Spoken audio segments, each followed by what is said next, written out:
Hello बच्चों, कैसे? उम्मीद करता हूँ बढ़िया होंगे। तैयारी कैसे चलिए कमेंट बॉक्स में बताओ। एक दिन आप लोग भी यहीं पर ही होंगे और 100% सिलेक्शन होगा। कब? जब आप मेहनत करोगे, ईमानदारी के साथ हर दिन प्रैक्टिस लगाओगे, वो क्वेश्चंस जो आपके पेपर में बार बार पूछे जा रहे हैं। तो आज के भी प्रैक्टिस सेट में हम वही सब सवाल लगाएंगे जो आपके पेपर में बार बार पूछे जा रहे हैं और मोस्ट इंपॉर्टेंट क्वेश्चन हैं। ये आपको ज्ञान कोचिंग की तरफ से बनाए गए प्रैक्टिस सेट हैं। और अगर आपको ये प्रैक्टिस सेट चाहिए तो आप मुझे व्हाट्सएप पर कॉन्टैक्ट कर सकते हैं। बहुत ही रीजनेबल प्राइस, बहुत ही कम रेट में आपको 15-20 प्रैक्टिस सेट मिल जाएंगे और साथ ही साथ आपको सपोर्ट मिलेगा अपने डाउट सोल्विंग का। और ये सपोर्ट आपको मिलता रहेगा जब तक आपका एग्जाम होगा। तो चलिए शुरू करते हैं आज की क्लास। वीडियो को लाइक और शेयर कर देना ज़्यादा से ज़्यादा अपने ड्रीम को पूरा करने के लिए।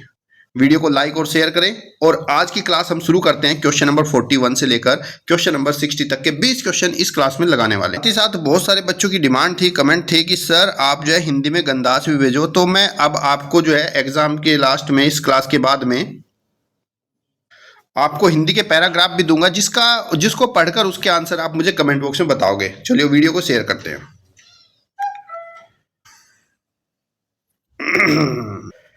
क्वेश्चन नंबर 1 है आपका 41 कि 8 + 4 / 2 × 5 = कितना होगा। तो देखो बच्चे, जब यहाँ पर बहुत सारे साइन हो जाते हैं एक साथ इकट्ठे तो बच्चों को कन्फ्यूजन होता है कि पहले क्या करें हम लोग।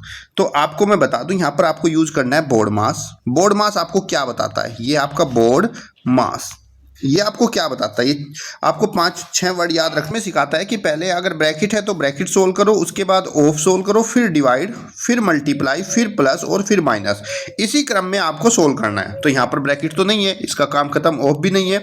यहाँ पर है आपका डिवाइड, मल्टीप्लाई और प्लस। तो पहले क्या करना है? डिवाइड करना है। डिवीजन पहले आता है तो पहले आपको डिवाइड करना है, बाकी सबको नीचे ऐसी कॉपी कर लेंगे। 8 + 4 को 2 से डिवाइड करेंगे, 2 × 2 = 4 और मल्टीप्लाई बाय 5। उसके बाद फिर डिवाइड का काम खत्म हो गया, कौन बचा? मल्टीप्लाई। उसके बाद हमें मल्टीप्लाई करनी है। सो 8 + 2 5 कितना हो गया? 10। उसके बाद बचा एडिशन, 8 और 10 हो गया आपका 18।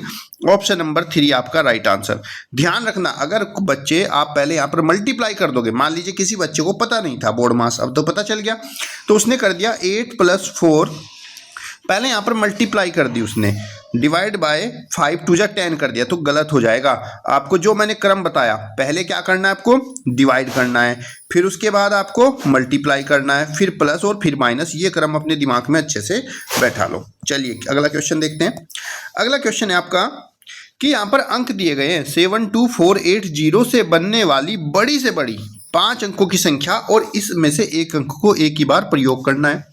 जब आपको बच्चे बड़ी से बड़ी संख्या बनानी हो तो बड़ी से बड़ी संख्या में क्या करते हैं? इस अंकों को घटते हुए क्रम में लिखते हैं। घटने का मतलब पहले सबसे बड़ा अंक कौन है? सबसे बड़ा अंक 7, उससे छोटा अंक 7, नहीं सबसे बड़ा अंक क्या आपका 8। तो सबसे पहले लिखिए आप 8। 8 से छोटा है 7, 7 से छोटा है 4, 4 से छोटा है 2 और 2 के बाद है 0। तो 5 अंकों की जो सबसे बड़ी संख्या बनेगी वो बनेगी 87,420। ऑप्शन नंबर 3 आपका राइट आंसर। तो कहने की बात यह है कि जब भी आपको अंक दिए जाए और कहा जाए उनसे बड़ी से बड़ी संख्या बताओ, तो अंकों को आप घटते क्रम में लिखोगे।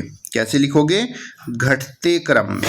घटते क्रम मतलब पहले सबसे बड़ा अंक, फिर उससे छोटा, फिर उससे छोटा, फिर उससे छोटा, फिर उससे छोटा। यहीं पर अगर आपको बोल दिया जाए कि छोटी से छोटी संख्या बताओ, बड़ी से बड़ी के बजाय छोटी से छोटी, अगर हमें छोटी से छोटी संख्या बतानी है तो अंकों को लिखेंगे बढ़ते क्रम में। किस में लिखेंगे? बढ़ते क्रम में, यानी कि पहले छोटा अंक, उससे बड़ा, फिर उससे बड़ा।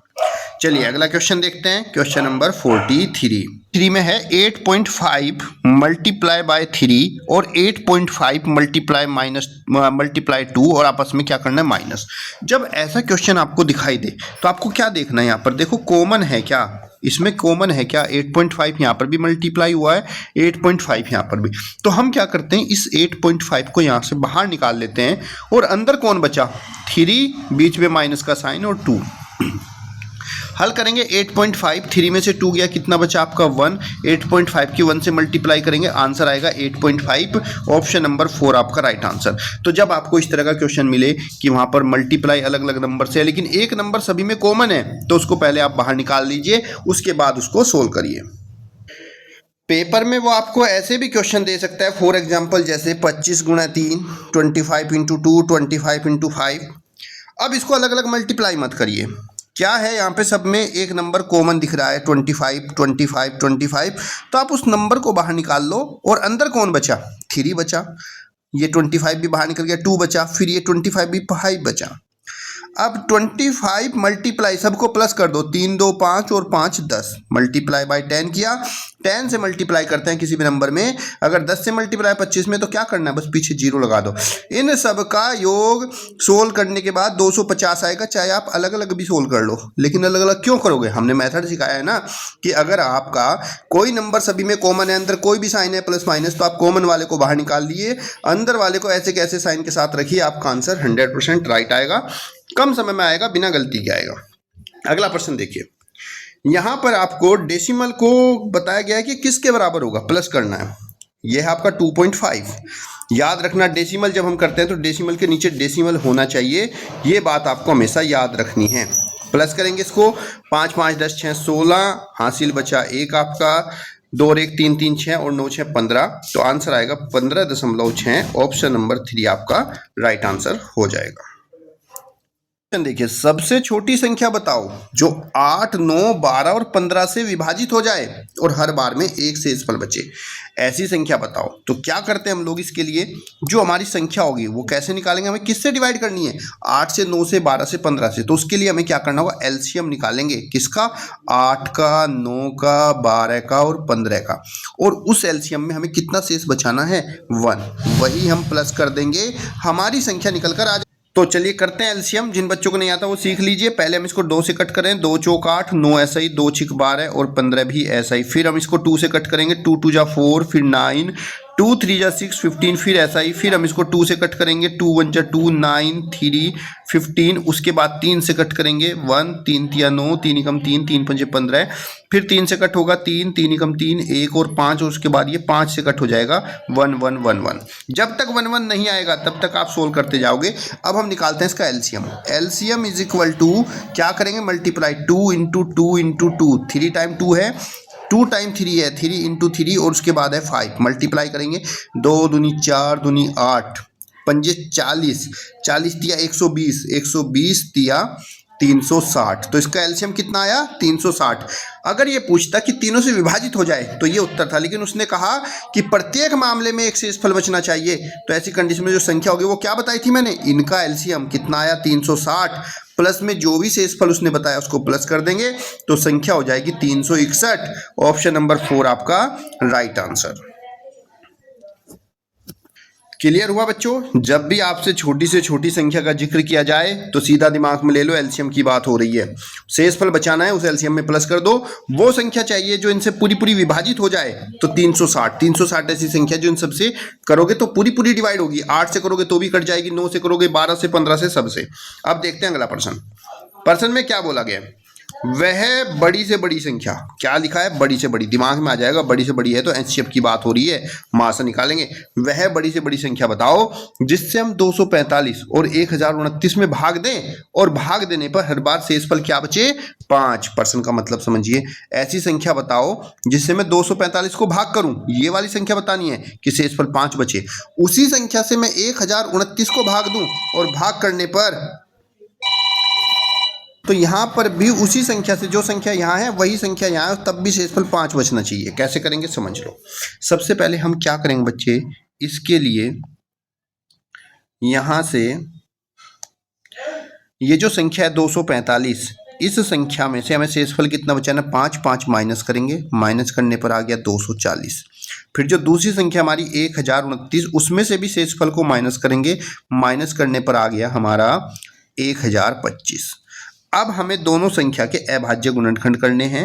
240 के अभाज्य गुणनखंड करेंगे, 2 एकम 2, 2 दूनी 4, 0, फिर 2 से 2 छिक 12, 0, 2 से 2 तिया 6, 0, फिर 2 से 30 15 बार, फिर 3 से 15 5 बार और 5 एकम 5। इसी तरीके से बच्चे हम 1025 के भी गुणनखंड करेंगे। यहाँ पे ये हो जाएगा 5 2 7 और 1 8, 5 से गुणनखंड कर लेंगे, 5 दूनी 10, 0 5 5 25, फिर 5 से कट करेंगे, 5 चौक 20, 5 एकम 5, और फिर आपका यहाँ पर 41 से कटेगा, 41 एकम 41। अब हम देखते हैं इसमें कि देखते हैं इसमें 41 तो नहीं है, 5 भी नहीं है, कहीं गलती तो नहीं हो गई, यहाँ देखते 1029 में से 5 जाएगा तो 1024 बचेगा बच्चों। क्या बचेगा? 1024। तो हमें जो यहाँ पर गुणनखंड करने होंगे वो 1024 के करेंगे। कोई बात नहीं, मिस्टेक होती है तो आपके सामने होगी, कोई एडिट नहीं करेंगे, ताकि हर बच्चे को पता रहे कि क्या गलती हो सकती है, कैसे गलती होती है। अब 1024 के गुणनखंड करेंगे हम यहाँ पे, किसके? 1024 के। तो 1024 के करते हैं, 2 पंजे 10 और आपका 2 कम 2, 2 दूनी 4, 2 दूनी 4, 2 पंजे 10, 2 छिक 12। आपसे ऐसे एग्जाम में भी गलती हो सकती है, तो अपनी गलती को ध्यान से देखना कि कहाँ मिस्टेक हो रही है। जैसे हमने ऑब्जर्व की, 2 कम 2, 2 दूनी 4, 2 अठे 16, 2 छिक 12, 2 चौक 8, 2 तिया 6, 2 दूनी 4, 2 से 32 जाएगा 16 बार। उसके बाद आपका फिर 2 से 16 जाएगा 8 बार, 2 चौक 8, 2 दूनी 4, 2 कम 2। अब हम बात करते हैं मासा की HCF क्या होगा इनका, क्योंकि हमें तो मासा निकालना है। अब मासा में क्या करते हैं, जो दोनों में कॉमन होता है। क्या कॉमन है? देखो 2 यहाँ पर भी है, 2 यहाँ पर भी है, दोनों के कॉमन में से एक लेना है। फिर यहाँ पर भी 2 है, यहाँ पर भी 2 है, इन दोनों के कॉमन में से एक यहाँ पे लो। यहाँ पर भी 2 है, यहाँ पर भी, इन दोनों के कॉमन में से एक यहाँ पर लो।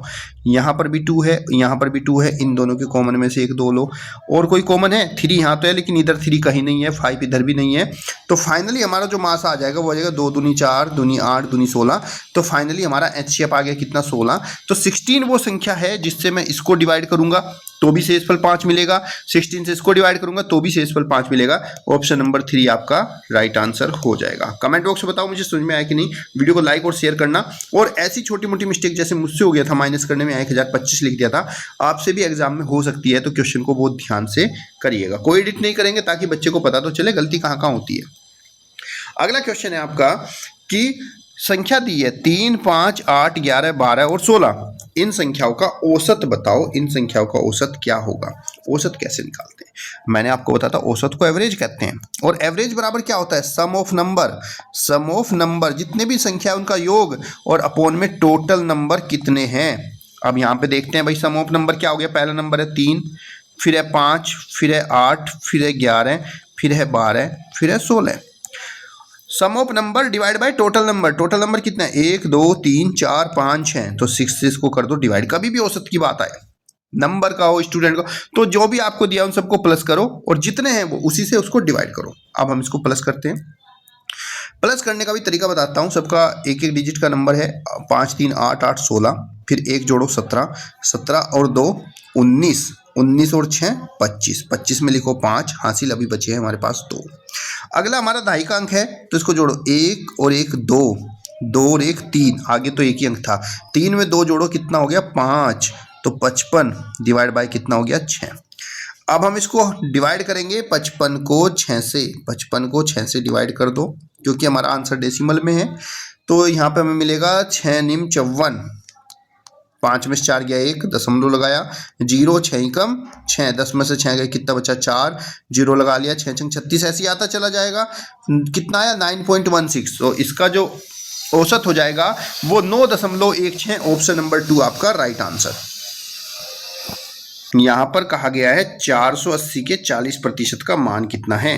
480 का 40%। तो बच्चे 480 का 40, जब किसी संख्या का प्रतिशत मान निकाल लेते हैं तो संख्या ये कितनी है? 480, इसकी गुणा कर देते हैं प्रतिशत वैल्यू से और डिवाइड कर देते हैं हम 100 से। हल करेंगे, हल करने पर 0 से 0 चला गया, 0 से 0 गुणा करेंगे 48 × 4 की, 4 अठे 32, 4 चौक 16 और 3 19। तो 480 का 40% हो जाएगा 192, 192। ऑप्शन नंबर 3 आपका राइट आंसर। तो ध्यान रखना, जब हम किसी भी संख्या की उसकी प्रतिशत वैल्यू निकालते हैं, जब हम किसी भी संख्या की प्रतिशत वैल्यू निकालते हैं, जैसे मैंने कहा यहाँ पे x का y%, तो बस आपको क्या करना है? संख्या और प्रतिशत की गुणा, संख्या और प्रतिशत की गुणा भाग 100, आपका आंसर आ जाएगा। अगला प्रश्न देखिए। रमेश ने एक ट्रांजिस्टर 500 रुपये में खरीदा और 550 में बेच दिया। कितने प्रतिशत लाभ हुआ? हो सकता है इस बार प्रतिशत के प्रश्न ना आए, लेकिन ये तो आएगा कि लाभ कितना हुआ। तो यहाँ पे क्या है बच्चे? क्रय मूल्य, कॉस्ट प्राइस कितना है आपका? क्रय मूल्य 500 रुपये में खरीदा। सेलिंग प्राइस बेचा कितने में, 550 में। देखो कम में खरीदा, ज़्यादा में बेच दिया। जब हम चीज़ों को कम में खरीदते हैं, ज़्यादा में बेचते हैं, तो हमें होता है लाभ, प्रॉफिट। कितना होता है, SP माइनस CP, विक्रय मूल्य माइनस क्रय मूल्य के बराबर होता है। 550 माइनस 500, तो यहाँ पर 50 रुपये का लाभ हो गया। हो सकता है इस बार पेपर में तुम्हें यहाँ तक का प्रश्न मिले, लेकिन फिर भी हमें प्रतिशत वैल्यू सीखिए भाई। अगर प्रतिशत वैल्यू आ गई निकालने के लिए, तो क्या वहाँ पर ये बैठोगे कि हमारे सिलेबस में नहीं था, दे सकता है प्रतिशत वैल्यू। तो profit percentage is equal to क्या होता है, लाभ प्रतिशत बराबर लाभ बटे क्रय मूल्य गुणा में 100। लाभ कितना हुआ है, 50 रुपये का, क्रय मूल्य क्या था हमारा 500, और मल्टीप्लाई बाय क्या करना है, 100। ये फॉर्मूला याद कर लो प्रॉफिट प्रतिशत निकालने का। हल करेंगे 100 पंजे 500, 5.50, तो कितना है हमारा 10%। ऑप्शन नंबर 2 आपका राइट आंसर। अगला प्रश्न देखिए, रवि ने क्या कह रहा है, रवि ने 400 रुपये 6% वार्षिक ब्याज दर से 2 वर्षों के लिए बैंक में जमा किए। 2 वर्ष के अंत में कितना ब्याज मिलेगा। तो ब्याज बराबर क्या होता है, ब्याज बराबर होता है मूलधन गुणा दर गुणा समय डिवाइड बाय 100। नोट कर लो फॉर्मूला अपनी कॉपी में। अब ब्याज बराबर मूलधन क्या होता है, जो धन हम जमा करते हैं, जिस धन पर ब्याज मिलता है, कितना है 400, दर 6% वार्षिक, और समय कितना है 2 वर्ष, भाग करेंगे 100। 100 चौक 400 गुणा करेंगे 4 छिक 24 दूनी 48, तो इस पर ब्याज मिलेगा 48 रुपये। ऑप्शन नंबर 3 आपका राइट आंसर। फॉर्मूला मत भूलना बच्चे, ब्याज बराबर मूलधन गुणा दर गुणा समय होती है। अगला प्रश्न है, 90 किलोमीटर प्रति घंटा की चाल को मीटर प्रति सेकंड में बदलो। तो समझ लो बात, जब हम किलोमीटर प्रति घंटा की चाल हमारे पास हो, तो उसमें अगर मैं 5/18 से गुणा करता हूं, तो ये चाल मीटर प्रति सेकंड में बदल जाती है। इसको अपनी कॉपी में नोट कर लो। प्रश्न में कहा है 90 किलोमीटर प्रति घंटा, यानी कि 90 किलोमीटर प्रति घंटा, इसमें मल्टीप्लाई करेंगे 5/18 से, और हल करेंगे। 18 पंजे कितना हो गया हमारा 90, पंजो पंजो कितना हो गया 25, तो इसका उत्तर आ जाएगा 25 मीटर प्रति सेकंड। ऑप्शन नंबर 3 आपका राइट आंसर। यहीं पर इसका अपोजिट, अगर आपको मीटर प्रति सेकंड को किलोमीटर प्रति घंटा में बदलना है, तो इसके उल्टे से गुणा कर दो, यानी कि 18 ऊपर कर दो और 5 नीचे कर दो, तो वो किलोमीटर प्रति घंटा में बदल जाएगा। तो यहाँ से तुम्हें समझ में आया कि बड़ी यूनिट को अगर छोटी में बदलना है, तो 5/18 से गुणा करो, यानी कि छोटी 5 ऊपर रखो नीचे, और अगर छोटी यूनिट मीटर प्रति सेकंड को किलोमीटर प्रति घंटा में बदलना है, तो बड़ी यूनिट को ऊपर रखो, क्योंकि मीटर प्रति सेकंड को बड़ी यूनिट किलोमीटर प्रति घंटा में हम लोग इसको बदल रहे हैं। क्लियर। अगला प्रश्न देखिए, एक रेलगाड़ी 6 घंटे में 330 किलोमीटर चलती है, और पटना से हावड़ा पहुंचने में कितना समय लगेगा, यदि पटना और हावड़ा के बीच की दूरी है कितनी, 530 किलोमीटर। तो क्या करेंगे, पहले रेलगाड़ी की चाल निकालते हैं, पता करते हैं यार ये घंटे में चलेगी कितनी।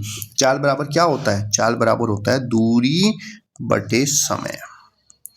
तो रेलगाड़ी 6 घंटे में चलती है, 300 किलोमीटर दूरी है 300 किलोमीटर की, और सफर करती है 6 घंटे में। हल करेंगे 6 पंजे 30, तो रेलगाड़ी की चाल हो गई 50 किलोमीटर प्रति घंटा। फिर कह रहा है यही रेलगाड़ी पटना से हावड़ा पहुंचनी है, और बीच की दूरी है 530 किलोमीटर। तो बच्चे लगाएंगे समय, और समय बराबर होता है दूरी बटे चाल। तो दूरी कितनी है पटना और हावड़ा से, 530 किलोमीटर। चाल क्या है रेलगाड़ी की, 50 की चाल है। लो भाई 0 से 0 को उड़ा दो, कितना बचा 53/3। हल कर लो 53/3 को, 53 को 3 से भाग करेंगे, 53 को 3 से भाग करेंगे, 53 डिवाइड बाय 3, नहीं 3 नहीं सॉरी 5, 0 से 0 करना 5 से भाग करेंगे, कितना हुआ 5 एकम 5, 5 एकम 5, 0 बचा। मुतालिया 3 में टेबल नहीं चलेगा, उसके नाम का लगा दो 0। तो फाइनली कितना आया 10 सही 3/5 घंटे लगेंगे उसको पहुंचने में। 10 सही 3/5, ऑप्शन नंबर 1 आपका राइट आंसर। तो क्या करेंगे, पहले रेलगाड़ी की जो दूरी और समय दिया है उससे हम रेलगाड़ी की चाल निकालेंगे, फिर चाल का सूत्र लगाएंगे, समय बराबर होता है दूरी बटा चाल, फिर दूसरी दूरी और चाल से उसको डिवाइड कर देंगे। अगला प्रश्न देखिए, अगला प्रश्न है आपका 300 मीटर लंबाई और 200 मीटर चौड़ाई वाले एक आयताकार बगीचे के चारों ओर बाड़ बनाने का खर्चा कितना होगा। अगर 24 रुपये प्रति मीटर की दर से खर्चा है, तो बताओ कितने लगेंगे। बहुत ही सिंपल सा।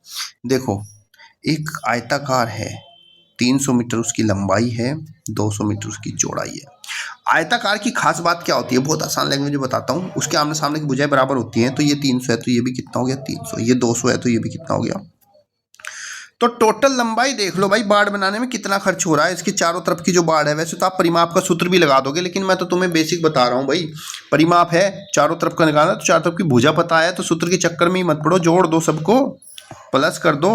कितना तार की कुल लंबाई कितनी है बाड़ की, वो देख लो भाई। 300 प्लस 200 प्लस 300 प्लस 200, लो भाई 300 200 500 500 1000, तो कितनी है टोटल 1000 मीटर की लंबाई है। खर्चा कितना है, 24 रुपये है 1 मीटर का, तो कुल खर्च कितना हो गया, कुल खर्च हो गया 24, 1 मीटर का है, गुणा में कर दो 1000, तो टोटल खर्चा हो जाएगा 24,000। ऑप्शन नंबर 4 आपका राइट आंसर। ठीक है। कुछ मेरे डियर स्टूडेंट्स ये भी कहेंगे सर परिमाप, तो परिमाप भी लगा लो, बात तो एक ही है। परिमाप क्या होता है, 2 गुणा लंबाई प्लस चौड़ाई। सूत्र फॉर्मूला वही आएगा, 2 गुणा 300 प्लस 200 करोगे 500 आ जाएगा, 500 की 2 से गुणा करोगे 1000 मीटर आएगा, सेम ही। क्योंकि परिमाप होता क्या है भाई, किसी भी फिगर के चारों तरफ की माप परिमाप है। तो जब तुझे उस फिगर की सब साइड पता है, तो तू उनको डायरेक्टली प्लस कर ले भाई। हो सकता है फॉर्मूला ना याद रहे, तो परिमाप की बात इतनी दिमाग में रख लेना कि परिमाप क्या होता है, किसी भी आकृति के जो सारी टोटल भुजाएं होती हैं सबकी माप को क्या कहते हैं, परिमाप कहते हैं। अगला प्रश्न है, वह त्रिभुज जिसके प्रत्येक कोण की माप 60 डिग्री होती है। देखो अगर कोई त्रिभुज है, उसके सारे कोण, 3 ही तो कोण होते हैं, सबकी माप अगर 60 डिग्री है, तो सब कोण बराबर कब होते हैं, जब उसकी सारी भुजाएं बराबर होती हैं। और जब उसकी सारी भुजाएं बराबर होती हैं, तो उस त्रिभुज को कहा जाता है समबाहु त्रिभुज। ऑप्शन नंबर 2 आपका राइट आंसर। और अगर किसी त्रिभुज की 2 भुजा बराबर होती है, तो उसको कहा जाता है समद्विबाहु त्रिभुज।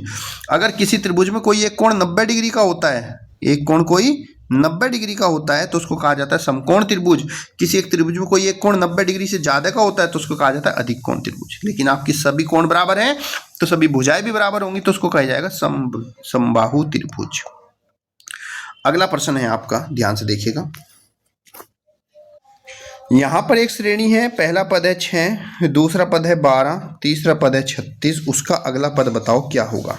तो आप क्या करोगे बच्चे, पहले इनका एक संबंध ढूंढोगे। देखो 6 से हुआ 12, 6 से 12 कैसे हुआ, 2 से गुणा करी। 12 से हुआ 36, 3 से गुणा करी। 36 के आगे क्या आएगा, पैटर्न है, पहले 2 से गुणा करी तो 12, 3 से गुणा करी 36, तो किससे गुणा करेंगे, 4 से। 4 6 24, 4 तिया 12 13 14, तो अगला पद होगा 144। ऑप्शन नंबर 3 आपका राइट आंसर। एक बस दिल्ली से 10:25 में खुलती है और जयपुर 4:05 पर पहुंचती है, तो यात्रा का समय क्या था, हमें ये बताना है। देखो ये बस 10:25 पे चली, सुबह AM था, और दोपहर को पहुंची 4:05 पर, PM में पहुंची। अगर सुबह को चली होगी तो शाम में पहुंची होगी। तो हम क्या करेंगे, जो PM वाला समय इसको घंटे में बदल देते हैं, और मैंने बताया था घंटे में कैसे बदलते हैं, इसमें 12 जोड़कर। जब हम 12 जोड़ेंगे तो ये 16 घंटे 5 पर पहुंची। आप बताना कुल कितना समय लगा। तो समय के लिए बहुत सिंपल सा तरीका होता है, जितने बजे पहुंची, 16 घंटे 5 मिनट पर पहुंची, उसमें से माइनस कर दो 10 घंटे 25 मिनट को। ये घंटे हैं, ये आपका मिनट है।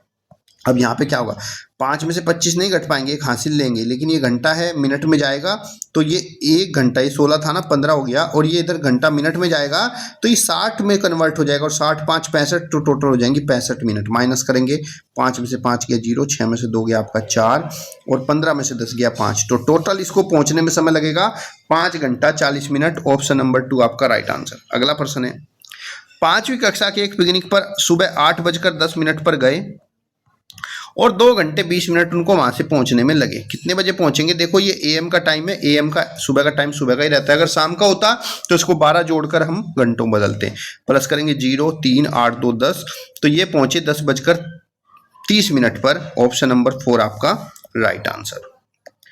अगला प्रश्न है आपका, ध्यान से देखिएगा, क्वेश्चन नंबर 59। क्वेश्चन नंबर 59 में इसका डेटा, जब मैंने यहाँ पे फोटो लिया तो उसका डेटा यहाँ से हट गया, तो ये मैं अगली क्लास में आपका ऐड कर लूँगा इसके डेटा को। क्वेश्चन नंबर 60 देखते हैं तब तक। क्वेश्चन नंबर 60 है आपका, एक चुनाव में, ध्यान से समझना, बहुत इंपॉर्टेंट क्वेश्चन है, एक चुनाव में 2 प्रत्याशी में से एक को मिलते हैं 40%, ठीक है, और वह 100 मतों से हार जाता है। यानी कि भाई टोटल प्रतिशत कितना होता है वोट का, 100% होता है। एक को मिले 40%, तो जीतने वाले को कितने मिले, 60%। और ये जो बंदा है, ये जो हारने वाला है, वो 100 मतों से हार गया। यानी कि इनका जो बीच का डिफरेंस था वो कितना था, 100 मत थे, 100 वोट थे। तो अगर इनके परसेंटेज डिफरेंस देखें तो 40% इसको मिले, 60 इसको, तो कितना डिफरेंस आया, 20% का। यानी कि 20% जो वोट थे वो किसके बराबर हुए, 100 मतों के बराबर।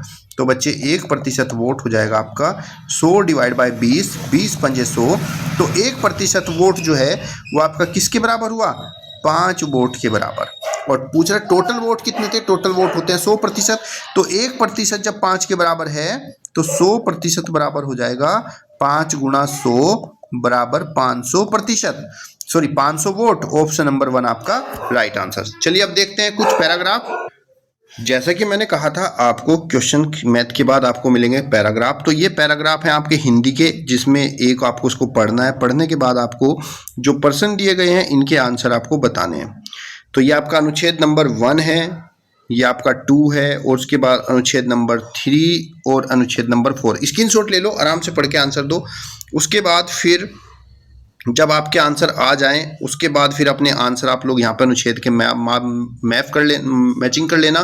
क्वेश्चन नंबर 60 से लेकर क्वेश्चन नंबर 80 तक के जो भी आपके आंसर अनुच्छेद के वो इसमें दिए हुए हैं। और साथ ही मुझे कमेंट बॉक्स में बताना कितने बच्चों के आंसर सही गए और कितनों के नहीं।